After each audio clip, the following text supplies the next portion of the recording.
Hello everyone, my name is Kiran Negi और यहाँ चल रही है ओसीवी सीरीज जिसमें हम लोग कंप्लीट ऑर्गेनिक केमिस्ट्री करने वाले हैं 30 डेज में।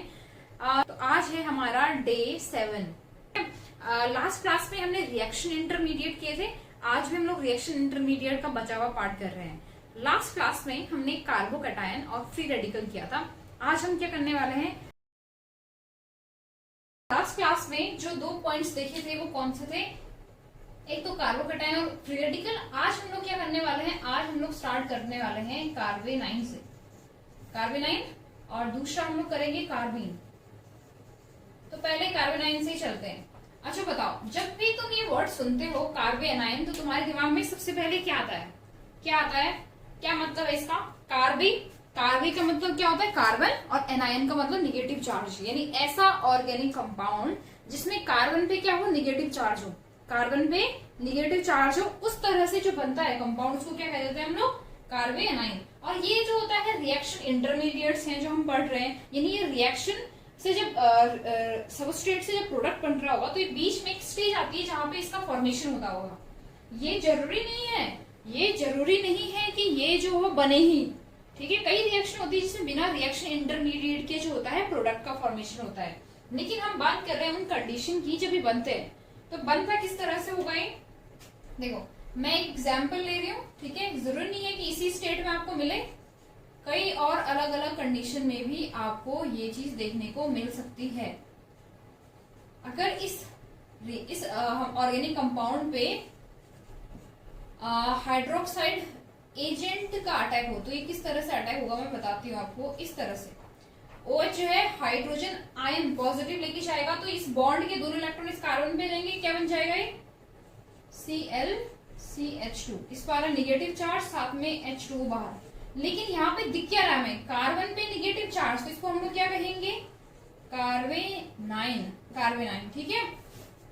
क्लियर हो गई बात? तो जब भी इस तरह का अटैक हो, जब कोई निगेटिव रिएजेंट अटैक करे कार्बन के बॉन्ड पे और कार्बन के बॉन्ड से एक ग्रुप निकाल के ले जाए, तो उस बॉन्ड का टूटना किसकी तरफ होगा? कार्बन की तरफ, ठीक है। और इस तरह से हमारे पास कार्बन पे निगेटिव चार्ज आता है। क्या आता है? निगेटिव चार्ज, और इसको कह देते हैं हम लोग कार्बेनाइन। अब बात करते हैं इस कार्बेनाइन के कैरेक्टर्स की। फर्स्ट क्या है इसमें? कार्बेनाइन कार्बन पे निगेटिव चार्ज है, पहला कंडीशन। दूसरा जो होता है वो होता है इसमें जो बॉन्ड फिशन होता है, बॉन्ड का जो टूटना हो रहा है, ये वाला बॉन्ड किस तरह से टूट रहा है? Full arrow. मैंने आपको बताया है बॉन्ड फिशन 2 टाइप का होता है, होमोलाइटिक और हेट्रोलाइटिक। कौन सा है ये बताओ, कौन सा है ये? बॉन्ड जो है वो केवल एक ही तरफ जा रहे हैं दोनों इलेक्ट्रॉन, तो ये इसका एक और कैरेक्टर हो गया कि इसमें क्या होता है? हेट्रोलाइटिक बॉन्ड फिशन होता है। क्या होता है? हेट्रोलाइटिक बॉन्ड फिशन, यानी बॉन्ड किस तरह से टूटता है कि दोनों इलेक्ट्रॉन एक ही एलिमेंट की तरफ जा रहे हैं। बॉन्ड के जो 2 इलेक्ट्रॉन है वो एक ही एलिमेंट की तरफ जा रहे हैं, इसलिए हेट्रोलाइटिक। इसके अलावा ये जो होता है इसमें कार्बन पे कितने इलेक्ट्रॉन्स जाएंगे लास्ट में? देखो, कार्बन स्टिल जो है 8 इलेक्ट्रॉन्स के साथ है लास्ट में। गिनना चाहोगे तुम इसको? देखो ये कैसा है, माइनस मतलब 2 इलेक्ट्रॉन, ठीक है। गिनो भाई इसके इलेक्ट्रॉन्स गिनो जरा, कितने इलेक्ट्रॉन्स है इसमें? देखो कार्बन के कितने इलेक्ट्रॉन्स है? 2 इस बॉन्ड में होंगे, 2 इस बॉन्ड में, 2 इसमें 6 और 1 इस माइनस 2 इस माइनस चार्ज में, टोटल 8 इलेक्ट्रॉन। तो ये जो हमारे पास कार्बन है, कार्बन कंटेन 8 इलेक्ट्रॉन्स। कार्बेनाइन का जो कार्बन निगेटिव चार्ज रख रहा है उसके अंदर कितने इलेक्ट्रॉन्स हैं? 8, और मैंने आपको गिन के बता दिया 8 है। पर ये तब भी, अब देखो 8 इलेक्ट्रॉन का कॉन्सेप्ट तुम्हें ऑक्टेट रूल पे ले जाता है ना। ऑक्टेट रूल, ऑक्टेट रूल क्या कहता था? क्या कहता था कि कोई भी एलिमेंट जो है जिसके लास्ट ऑर्बिटल में 8 इलेक्ट्रॉन है तो वो स्टेबल हो जाता है। स्टेबल मतलब कि वो अब सेटिस्फाइड है। तो क्या ये कार्बन सेटिस्फाइड है? कोई मेरे को बताएगा। सेटिस्फाई मतलब स्टेबल, और स्टेबल मतलब होता है लेस रिएक्टिव, रिएक्शन में पार्टिसिपेट करने के लिए तैयार नहीं होगा जल्दी। तो करता है ये, yes, कार्बेनाइन species is very reactive. ये जो होता है बहुत ही ज्यादा रिएक्टिव होता है। अब मुझे कोई आंसर करेगा इस चीज का कि क्यों ये रिएक्टिव होता होगा, जबकि इसके अंदर जो है पहले से ही क्या है, पूरे 8 इलेक्ट्रॉन है। अगर आप लोगों को याद हो तो ये बात मैंने आपको पहले भी बताई है कि कोई भी स्पीसीज, कोई भी ग्रुप जिसके पास चार्ज होता है, चाहे वो पॉजिटिव चार्ज हो चाहे वो निगेटिव चार्ज हो, वो हमेशा क्या करता है, तैयार रहता है लड़ने के लिए, रिएक्शन में भाग लेने के लिए, क्योंकि वो चार्ज उसको अनस्टेबल बनाता है। इवन उसके पास क्या हो, पूरे के पूरे 8 इलेक्ट्रॉन हो तब भी। ठीक है, क्लियर हो गई बात। तो ये जो होता है बहुत ही रिएक्टिव होता है। ये तो हुआ। अब बात करते हैं इसकी क्लासिफिकेशन की। क्लासिफिकेशन हम लोगों ने बहुत फ्री रेडिकल भी देखा, कार्बोकेटाइन का भी देखा, इसका भी देख रहे हैं। ये किसमें डिवाइड होता है, प्राइमरी कार्बोनाइन, सेकेंडरी कार्बोनाइन और टर्शियरी कार्बोनाइन में क्या होता है, ये डिवाइडेड होता है। क्लासिफिकेशन जो है हम लोग किसके बेसिस पे कर रहे हैं कि उस कार्बन जिसमें कि निगेटिव चार्ज है उस पे कितने एल्काइल ग्रुप जुड़े हैं। अगर उस पे कोई एल्काइल ग्रुप न जुड़ा हो, कुछ इस तरह से हो, इसका नाम जानते हो? अगर उस पे कोई एल्काइल न जुड़ा हो तो इसका नाम क्या होगा? इसको बोलते हैं हम लोग मिथाइल कार्बोनाइन, मिथाइल कार्बोनाइन। अगर इस पे एक एल्काइल ग्रुप, यहाँ पे आर क्या रिप्रेजेंट कर रहा है, एल्काइल ग्रुप, अगर इस पे एक एल्काइल ग्रुप जुड़ा है तो इसको हम लोग क्या कर देते हैं, प्राइमरी कार्बोनाइन। अगर इस पे 2 जुड़ा हो तो इसको हम लोग कह देते हैं सेकेंडरी कार्बोनाइन। और अगर 3 जुड़े हो तो क्या कह देते हैं, टर्शियरी कार्बोनाइन। इस तरह से हमारे पास जो है वो 3 टाइप के क्या होते हैं, कार्बोनाइन होता है। मिथाइल जो होता है वो प्राइमरी के अंदर ही आता है, ये ध्यान रखना। अब मैं इनको मैंने मिथाइल को अलग से क्यों लिखा, क्योंकि जब हम बात करते हैं स्टेबिलिटी की तो इन दोनों की स्टेबिलिटी जो होती है अलग अलग होती है। अब मैं आपसे पूछूं कि इनमें से कौन सा कार्बोनाइन जो है वो ज्यादा स्टेबल होगा। सारे के सारे तो अनस्टेबल हैं, लेकिन होगा वही, कुछ ज्यादा अनस्टेबल होंगे, कुछ कम अनस्टेबल होंगे। ठीक है, तो आप मेरे को बताओ कि सबसे ज्यादा अनस्टेबल कौन है और सबसे कम अनस्टेबल कौन सा है। देखो इस पे भी वही इफेक्ट लगेगा जिसको हम लोग कहते हैं plus I effect, inductive effect. Plus I effect दिखाता है क्योंकि इस पे एल्काइल ग्रुप है, आर ग्रुप है, तो ये जो आर ग्रुप होता है ये लगाएगा इन पे प्लस आई इफेक्ट। अब आर की वजह से ये स्टेबल होंगे अनस्टेबल होंगे, तो आप बताओगे।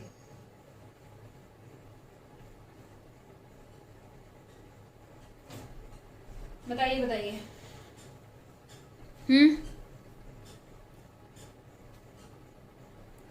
अगर आप इनको देखो ना तो इन पे निगेटिव चार्ज है, तो ये क्या करेंगे, ये चाहेंगे कि इस निगेटिव चार्ज को न्यूट्रलाइज कर दे, यानी इस पे कम से कम निगेटिव चार्ज हो। और आर ग्रुप जो होता है वो इलेक्ट्रॉन देता है। अगर आर ग्रुप इलेक्ट्रॉन दे रहा है तो ये इसके अंदर की इलेक्ट्रॉन के डेंसिटी को बढ़ा रहा है, घटा रहा है, बढ़ा रहा है क्योंकि दे रहा है, तो इसमें इलेक्ट्रॉन की डेंसिटी सबसे ज्यादा होगी, इसलिए सबसे ज्यादा अनस्टेबल और सबसे कम स्टेबल ऑब्वियसली ये होगा। तो ये जितना ज्यादा अनस्टेबल होगा उतना ज्यादा रिएक्टिव, तो ये सबसे ज्यादा क्या होगा, हाईली रिएक्टिव। इन सब में से सबसे ज्यादा रिएक्टिव ये होगा, इसलिए क्या होगा, लेस स्टेबल। ध्यान देना, स्टेबिलिटी और रिएक्टिविटी एक दूसरे के इनवर्स होते हैं, क्योंकि इस कार्बन पे निगेटिव चार्ज की डेंसिटी सबसे ज्यादा है, इसलिए ये सबसे ज्यादा क्या है, रिएक्टिव है और सबसे कम स्टेबल है। तो फिर उसके बाद तो ऑर्डर आपको दिख ही रहा है, इसमें 2 है तो फिर ये, तो ये आया रिएक्टिविटी का। स्टेबिलिटी का क्या कहेंगे, अगर हम ऑर्डर देखें स्टेबिलिटी का, ध्यान से देखना इस चीज को, order of stability. Order of stability में सबसे ज्यादा स्टेबल कौन सा है, मिथाइल सबसे ज्यादा, देन प्राइमरी, देन सेकेंडरी और टर्शियरी। और इस ऑर्डर को अगर आप ध्यान से देखो तो ये कार्बोकैटायन के जस्ट ऑपोजिट है। कैसा है, जस्ट ऑपोजिट। क्लियर हो गया। ये तो था इसका क्लासिफिकेशन, साथ में हमने स्टेबिलिटी भी देख ली। अब ऐसे जरूरी नहीं है कि जो कार्बेनाइन हो केवल उस पे हम लोग एल्काइली रेडिकल देखें, कई बार हम इस पे कंजुगेशन भी देखते हैं। अब कंजुगेशन से मेरा मतलब क्या है, रेजोनेंस। आप लोगों ने देखा है ना सिंगल डबल बॉन्ड। मैं आपको एक एग्जांपल देती हूँ इसका। देखो ये है हमारे पास CH2 डबल बॉन्ड CH2 और CH2 माइनस। ये इसमें रेजोनेंस की पॉसिबिलिटी है। ये दो इलेक्ट्रॉन जो नेगेटिव चार्ज है यहाँ पे डबल बॉन्ड बनाएंगे तो ये उड़ के आ जाएगा, क्या बन जाएगा CH2, और यहाँ पे आ जाएगा इसमें नेगेटिव चार्ज, है ना। तो ये क्या हुआ इसमें रेजोनेंस। रेजोनेंस के कारण जो होगा वो स्टेबलाइजेशन आ गया। पर यहाँ पे जो ये डबल बॉन्ड है ये इसकी स्टेबिलिटी को बढ़ा रहा है। रेजोनेंस स्टेबिलिटी को बढ़ाता है। इसी तरह से अगर हम लोग फिनाइल की बात करें, फिनाइल ग्रुप पे इस तरह का कोई कंजुगेशन डाल दें,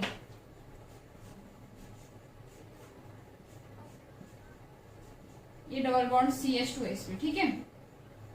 अगर मैं इस CH2 पे क्या डाल दूं माइनस चार्ज, तो पॉसिबिलिटी है इसके घूमने की। ये डबल बॉन्ड, ये दो इलेक्ट्रॉन यहाँ पे डबल बॉन्ड बनाएंगे तो ये यहाँ पे टूटेगा, क्या होगा फिर आगे, यहाँ पे निगेटिव चार्ज, यहाँ पे डबल बॉन्ड, फिर ये घूमेगा, ये बॉन्ड यहाँ आएगा तो ये बॉन्ड यहाँ जाएगा।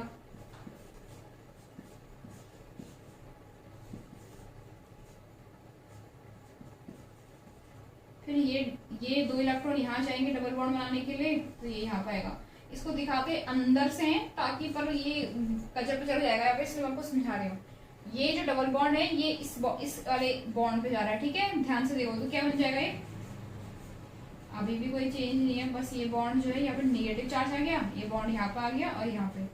अब ये जैसे यहाँ पे जाएगा तो इस कार्बन पे बॉन्ड तोड़ना पड़ेगा, कुछ इस तरह का स्ट्रक्चर होगा, यानी ये वापस अपने ही स्टेट में आ गया। लेकिन अब देखो पाई इलेक्ट्रॉन घूम गए, पाई इलेक्ट्रॉन जो है वो अपनी जगह से घूम गए हैं, कंपेयर कर रहे हैं दोनों को।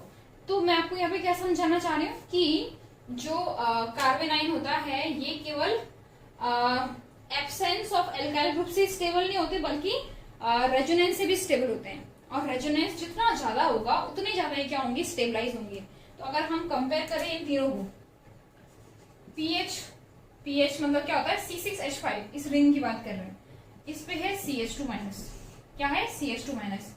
ऐसे ही PH2CH माइनस और PH3C माइनस, ये तीन टाइप के हमारे पास कार्बेनाइन है। इसमें एक रिंग है, इसमें दो रिंग है, इसमें तीन रिंग है। तो बताओ इनमें से सबसे ज्यादा स्टेबलाइज कौन होगा।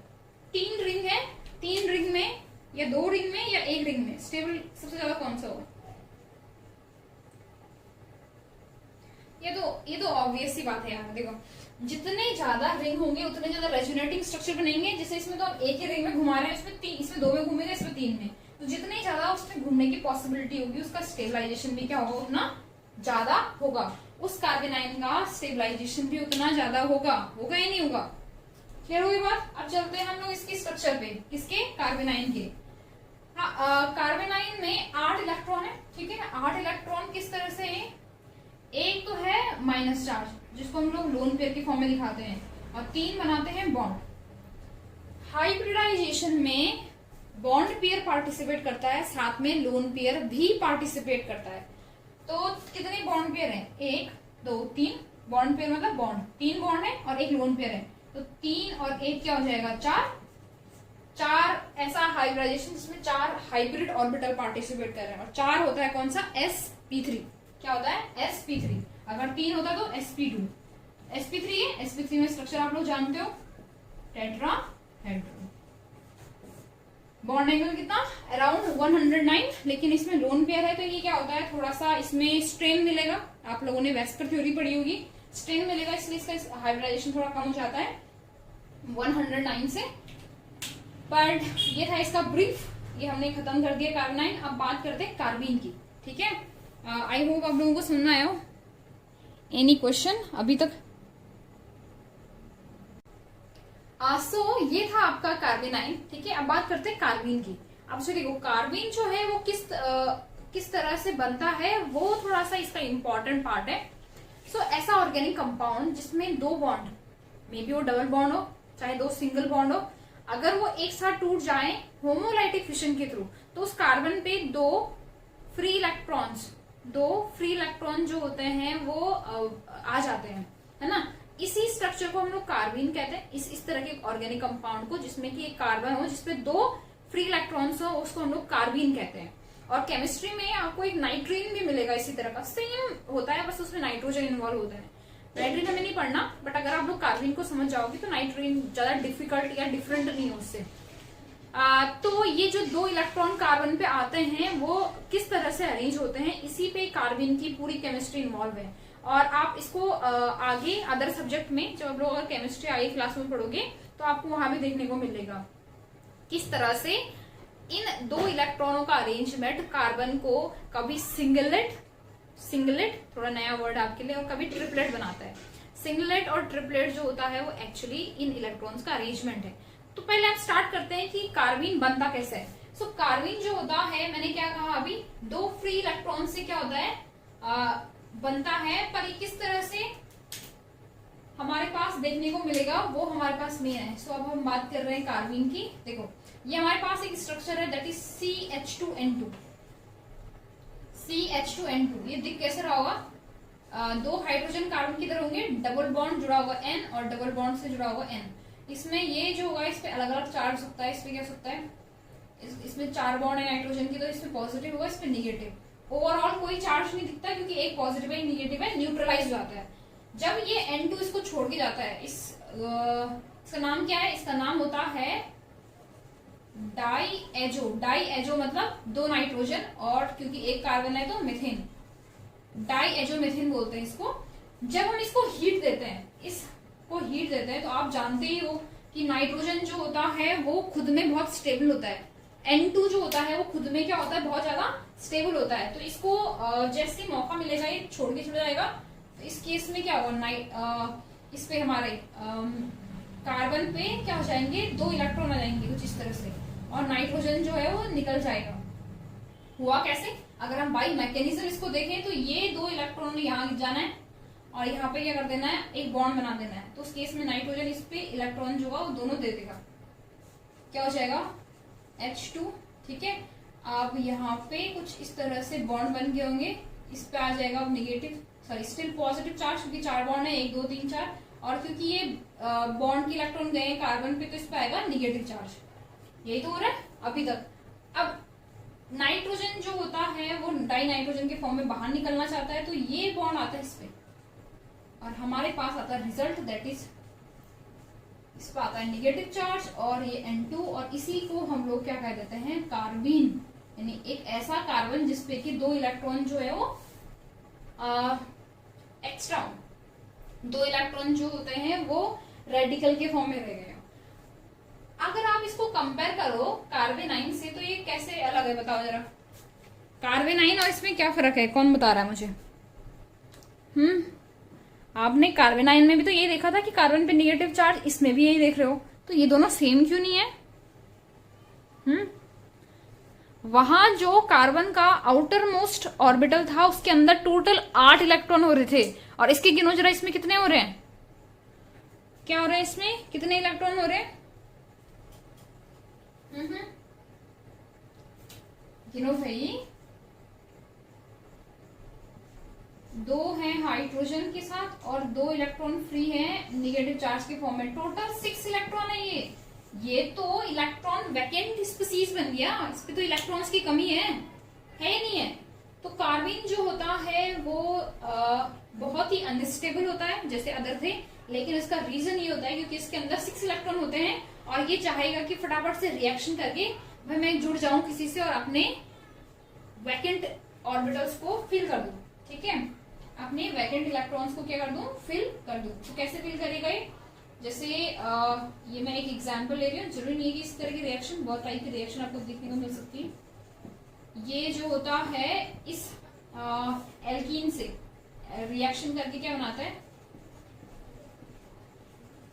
इसको जानते हो कौन है, साइक्लोप्रोपेन, इस तरह का स्ट्रक्चर बना देता है। ठीक है, क्या हुआ होगा, इसी तरह से ये बॉन्ड टूटा होगा, एक इलेक्ट्रॉन इस पे, एक इलेक्ट्रॉन इस पे, तो आप जानते ही हो एक इलेक्ट्रॉन इसके साथ बॉन्ड बनाएगा, एक ने इसके साथ। इसका अरेंजमेंट भी जरा ढंग से बनाती हूँ, इस तरह से मत बनाना आप लोग, इस तरह से तो कुछ समझ में ही नहीं आएगा ना, इतने लंबे बॉन्ड थोड़े होते हैं। CH2 डबल बॉन्ड था, एक इस डबल बॉन्ड को तोड़ दिया हमने होमोलाइटिकली, एक इलेक्ट्रॉन आया इस पे, एक इलेक्ट्रॉन आया इस पे। अब CH2 है 2 इलेक्ट्रॉन के साथ, इन 2 इलेक्ट्रॉन ने एक बॉन्ड बनाया होगा, इन दोनों ने एक बॉन्ड बनाया होगा। आगे स्ट्रक्चर, तो ये कार्बन जो होता है काफी रिएक्टिव होता है, जैसे अदर हमारे पास इंटरमीडिएट थे। और यहाँ पे इसका रीजन आप ये दे सकते हो क्योंकि इसके आउटर मोस्ट ऑर्बिटल में कितने इलेक्ट्रॉन है, इसके आउटर मोस्ट ऑर्बिटल में टोटल 6 इलेक्ट्रॉन है, तो ये इलेक्ट्रॉन वैकेंट स्पीसीज भी कहलाता है।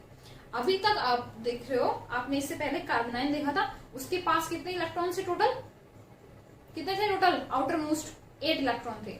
कार्बोकटाइन में कितने थे, दिमाग लगाओ, एक बॉन्ड टूट गया, दोनों इलेक्ट्रॉन चले गए, उसके पास भी 6 इलेक्ट्रॉन थे, इसलिए वो उस पर तो पॉजिटिव चार्ज था, हमें पता ही चल रहा है कि इस पास इलेक्ट्रॉनों की कमी है। इस पे तो नेगेटिव चार्ज है, फिर भी इसके पास इलेक्ट्रॉनों की कमी है। उसका रीजन क्या होता है, क्योंकि 2 इलेक्ट्रॉन क्या होता है, 2 बॉन्ड एक साथ टूट गए, जो कि कैसे टूटे, होमोलाइटिकली टूटते हैं। यहाँ पे होमोलाइटिकली और हेटेरोलाइटिकली इसमें थोड़ा सा बहुत ज्यादा केमिस्ट्री छिपी हुई है, बट हमें माइंड नहीं करना, वो भी हमें उसको माइंड नहीं करना है, ठीक है। आप बस इतना याद ध्यान रखो कि कार्बन क्या होता है, कार्बन एक ऐसा रिएक्शन इंटरमीडिएट होता है जिसके पास आउटर मोस्ट ऑर्बिटल में टोटल 6 इलेक्ट्रॉन होते हैं। इसमें पॉसिबिलिटी होती है 2 और बॉन्ड बनने की, और में कितनी है, एक सिंगल बॉन्ड बनने की, बाकी इसमें कितने 2 बॉन्ड बनने की। ये जो 2 इलेक्ट्रॉन है जिसको हम नेगेटिव चार्ज दिखा रहे हैं, ये अलग अलग अरेंज हो सकती है। अलग अलग कैसे अरेंज हो सकती है, मैं इसका आप लोगों को थोड़ा सा बस वो बता रही हूँ कि हमें ज्यादा नहीं जाना इस चीज में। ये हमारे पास कार्बन है, कार्बन के पास 4 ऑर्बिटल होते हैं, कितने ऑर्बिटल होते हैं, 4। इसमें दो ऑर्बिटल तो चले गए बॉन्ड बनाने में, हमने बना दिए वो 2 इस तरह से, ये 2 बॉन्ड बनाने में चले गए, बाकी बचे कौन से 2 ऑर्बिटल, एक तो होगा कुछ ऐसे और एक होगा कुछ ऐसे, ठीक है। 2 पॉसिबिलिटी है, हो सकता है कि हर एक ऑर्बिटल में एक इलेक्ट्रॉन हो, क्योंकि 2 इलेक्ट्रॉन फ्री है ना इसके पास, या पॉसिबिलिटी होती है कि दोनों जो इलेक्ट्रॉन होंगे वो कैसे, ये 2 बॉन्ड है, इसमें मैं हाइड्रोजन ही लगा देती हूँ, इसको इसी कार्बन के फॉर्म में दिखाते हैं। या दोनों इलेक्ट्रॉन जो है वो एक ही ऑर्बिटल में हो और ये ऑर्बिटल खाली हो। ये 2 पॉसिबिलिटी के हिसाब से कार्बन जो होता है वो 2 टाइप का होता है। इसको हम लोग कहते हैं सिंगलेट और इसको ट्रिपलेट, लेकिन मैं आपको बोल रही हूँ इसमें हमें ज्यादा नहीं जाना है, मैं तो आपको बस इलेक्ट्रॉन का अरेंजमेंट बता रही थी ताकि आप लोग इसमें कंफ्यूज ना हो, ठीक है। अब कार्बन जरूरी नहीं है कि इसी फॉर्म में हो, कई बार जो होता है, अगर आप लोगों ने वो पढ़ा हो क्लोरोफॉर्म का फॉर्मूला क्या होता है, CHCl3, इसको भी हीट देने पे कुछ CCl2 माइनस पे टूटता है, ठीक है, HCl बाहर कर दिया, तो ये भी क्या एक तरह का कार्बन ही तो है, ठीक है। तो इतना इसको समझ लो। अब चलते हैं हमारे नेक्स्ट टॉपिक पे, दैट इज रिएक्टिंग एजेंट।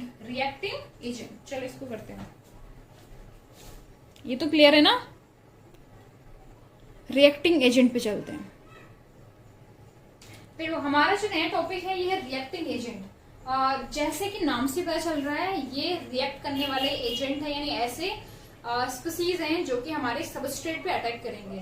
तो जब भी कोई रिएक्शन होती है उसमें एक्चुअली क्या होता है, बॉन्ड फॉर्म होते हैं या बॉन्ड क्या होते हैं, ब्रेक होते हैं।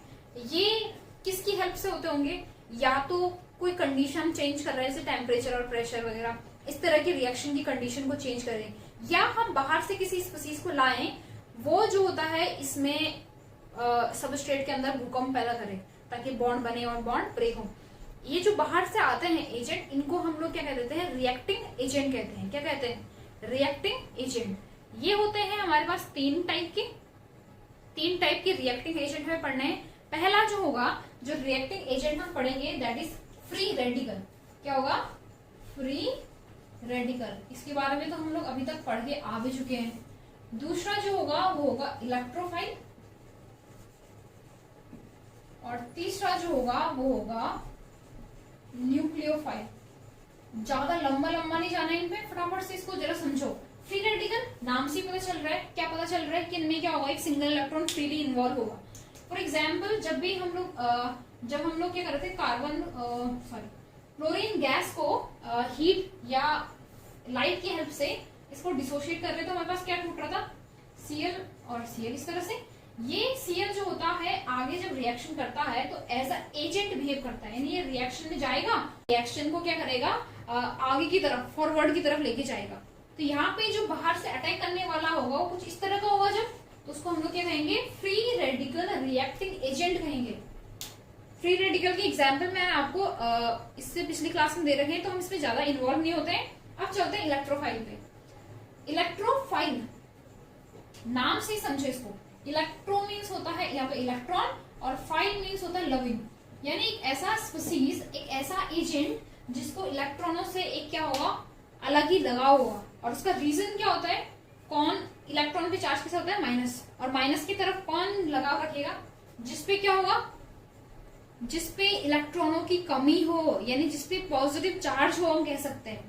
ठीक है, तो इस तरह की स्पीसीज जो जहां पे इलेक्ट्रॉन रिच कोई सबस्ट्रेट है वहां पे अटैक करे, सबस्ट्रेट के भी उस पोजीशन पे अटैक करे जहां पे कि इलेक्ट्रॉन जो है वो भर भर के है, इस तरह की स्पीसीज को हम लोग इलेक्ट्रोफाइल कहते हैं। ठीक है, और ये जो होते हैं वो दो टाइप के हो सकते हैं, एक जिसमें मैंने भी कहा ज्यादातर क्या होंगे, पॉजिटिव चार्ज वाले, पॉजिटिव चार्ज। और हाँ ध्यान रखना, सारे पॉजिटिव चार्ज वाले इलेक्ट्रोफाइल नहीं होते हैं, इनके पास एक स्पेशल कैरेक्टर होना चाहिए जो मैं अभी आपको बताने वाली हूँ। ठीक है, मैं आपको कुछ एग्जाम्पल दे रही हूँ। फॉर एग्जाम्पल पॉजिटिव चार्ज वाले कौन से, जैसे हेलोजन है, इनमें अगर पॉजिटिव चार्ज है ये भी इसी तरह का बिहेव करते हैं। हमारे पास होते हैं प्रोटॉन, चाहे वो हाइड्रोनियम आयन के फॉर्म में हो। ठीक है, ये एक्सेट्रा। इसके अलावा कुछ न्यूट्रल भी होते हैं जो इसके अंदर आते हैं, जैसे AlCl3, SO3, BF3 एक्सेट्रा। अब इनमें एक चीज तुम ध्यान से देखना कि एक कैरेक्टर है इनमें, इनके पास जो इलेक्ट्रॉनों का अमाउंट कम है, इलेक्ट्रॉनों की संख्या कम है, वो जो होता है वो 2 इलेक्ट्रॉन है, यानी इनके पास एटलीस्ट एक इलेक्ट्रॉन पेयर के भरना, मतलब एक इलेक्ट्रॉन और पेयर आ सकता है। अब तुम इनमें देखो ना, इनमें एक चीज जो है वो सेम है सब में, वो ये कि इनके पास जो इलेक्ट्रॉन की कमी है वो एक इलेक्ट्रॉन पेयर की कमी है। इस वजह से लुईस एसिड बेस कॉन्सेप्ट के हिसाब से इनको कहते हैं लुईस एसिड। क्या कहते हैं इनको लुईस एसिड। लुईस एसिड क्या होते हैं, जो एक इलेक्ट्रॉन पेयर को ले सकते हैं। अगर तुम्हें ये नहीं दिख रहा, इसको देखो जरा, AlCl3, इसके आउटर मोस्ट एल्यूमिनियम के आउटर मोस्ट सेल में 6 इलेक्ट्रॉन है या नहीं है, बताओ। तो ये कितने इलेक्ट्रॉन ले सकता है, 1 पेयर। इस तरह से अगर तुम प्रोटॉन को देखो, इसको 0 इलेक्ट्रॉन है, तो इसको चाहिए कितने, अपना बाहर का ऑर्बिटल फिल करने के लिए 2 इलेक्ट्रॉन। तो इनमें एक चीज कॉमन ये है कि ये 2 इलेक्ट्रॉन को ले सकते हैं। तो 2 इलेक्ट्रॉन यानी 1 इलेक्ट्रॉन पेयर, 1 इलेक्ट्रॉन पेयर। और इसको हम लोग लुईस एसिड बेस कॉन्सेप्ट के हिसाब से लुईस एसिड कह देते हैं इनको, किनको, इलेक्ट्रोफाइल को। इसी तरह से nucleophile, nucleophile, file means loving और न्यूक्लियो मतलब न्यूक्लियस, यानी ये इस तरह की स्पीसीज हैं जिनको पॉजिटिव चार्ज से प्यार हो, यानी इनके पास इलेक्ट्रॉन पहले से भर भर के होंगे, यानी इसके अंदर जो हमारे पास आएंगे वो ज्यादातर वो होंगे जिनपे निगेटिव चार्ज हुआ, जिनपे क्या हो, निगेटिव चार्ज। फॉर एग्जाम्पल कौन कौन से ऐसे हमारे पास, यही हेलोजन भी होते हैं, सिंपल इनको मैं X- से लिख रही हूँ। इसके अलावा हमारे पास हाइड्रोक्साइड आयन, एल्कोहल का जो ग्रुप है वो हो गया। ठीक है, इसी तरह से ईथर, ईथर तो उसके अंदर आएगा, एल्कोक्साइड। ठीक है, ये निगेटिव वाले। इसके अलावा न्यूट्रल भी होते हैं इसके अंदर, कुछ न्यूट्रल में आते हैं ईथर, ठीक है, नाइट्रोजन के ग्रुप वाले, क्योंकि इनके पास एक्स्ट्रा लोन पेयर होता है ना, होता है नहीं होता है, इनके पास जो होगा एक्स्ट्रा लोन पेयर होगा। अब तुम इनको ध्यान से देखो, जो इलेक्ट्रॉन रिच वाले हैं इनके पास एक इलेक्ट्रॉन पेयर एक्स्ट्रा है जिसको ये रिएक्शन में पार्टिसिपेट करवाएंगे, एक इलेक्ट्रॉन पेयर एक्स्ट्रा। बताओ भाई, लुईस एसिड बेस कॉन्सेप्ट क्या कहता है ऐसी स्पीसीज को जिनके पास एक इलेक्ट्रॉन पेयर एक्स्ट्रा होता है, क्या कहता है, लुईस बेस, इनको कह देते हैं लुईस बेस। ठीक है, ये आते हैं लुईस बेस के अंदर न्यूक्लियोफाइल, इलेक्ट्रोफाइल आते हैं लुईस एसिड के अंदर। फ्री रेडिकल जो होते हैं वो सिंपल क्या होता है, सिंगल इलेक्ट्रॉन को क्या कर सकते हैं, पार्टिसिपेट करवाते हैं। और जब भी इस तरह के 2 स्पीसीज आपस में मिलते हैं तो इनसे एक बहुत अच्छा क्या होता है, पोलर बॉन्ड बन सकता है। देखो इसको एक इलेक्ट्रॉन चाहिए, एक इलेक्ट्रॉन पेयर चाहिए, और इसको एक इलेक्ट्रॉन पेयर क्या है इसके पास, एक्स्ट्रा है। अगर इन दोनों को जोड़ दे तो क्या बनेगा, एक पोलर बॉन्ड तो बनेगा। ठीक है, तो ये चीज आपको क्लियर हो गई। सो ये थी आपकी आज की क्लास। आई होप आपको समझ में आया हो। कल हम लोग टाइप्स ऑफ रिएक्शन देखेंगे, कितने टाइप्स ऑफ ऑर्गेनिक रिएक्शन जो है हमारे पास है, जिसमें substitution, isomerism, displacement, elimination, addition, बहुत सारे हैं। ठीक है, तो कल करते हैं वो चीज। आज की क्लास में आपका इतना ही था। कोई चीज, कोई प्रॉब्लम होगी देन आप लोग कमेंट में डालना, उसको मैं आपको एक्सप्लेन कर दूंगी वो चीज। ठीक है, ओके।